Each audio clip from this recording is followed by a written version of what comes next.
Penny Wong on the weekend immediately said she condemned Israel bombing a school, even after Israel had publicly said it had killed 19 terrorists hiding there, and that it believed there were no women or children among the dead. I'm not sure that Wong's got any better information than that. Did the Foreign Minister go off half-cocked again?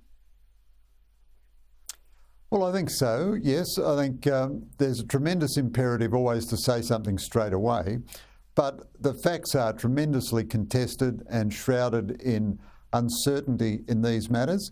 Look, I don't want to be misunderstood here, Alan. Andrew, sorry. What is happening in Gaza is a terrible humanitarian tragedy. It's entirely the fault of Hamas. And Hamas could have had a ceasefire any day for months and months and months if it had released the hostages. According to the Australian government, Hamas is a criminal terrorist organisation, so its leaders should surrender themselves for trial before the International Criminal Court, and then the killing in Gaza would end in a minute.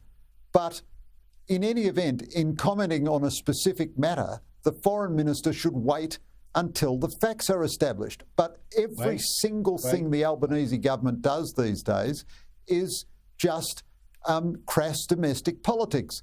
So Tony Burke represents an electorate with one of the highest Muslim minorities in the nation. He's now under challenge by an independent Muslim candidate. As Immigration Minister, he won't make any decisions on matters arising from claims by individuals within his electorate. But he has to determine the policy about taking people from Gaza. Why would you do that? Why would you put that person, that member of parliament from that constituency into that role if you weren't all about some appalling domestic political signalling instead of governing in the national interest? True. I think the Albanese government is behaving very poorly. I'm going to talk about exactly that with the panel, because I think there's a terrible conflict of interest here that serves Australia very poorly. Quickly to Ukraine, I just want to finish on this because surprising news, I think great news, Greg. The Ukrainian army has again totally humiliated Russian President Vladimir Putin, this time by invading Russia. This is the first time Russia's been invaded since World War II. Ukrainian soldiers have gone a reported 35 kilometres inside Russia, near Kursk, and had Russian soldiers surrender. They've had Russian civilians flee to makeshift refugee camps. Now, Ukraine's strategy is unclear. They've still got lots of Russian troops inside Ukraine itself. But what do you make of it? Well, it is an extraordinary military breakthrough. It shows that the Ukrainians should have been provided with proper weapons right from the start, and Russia may have taken much less territory.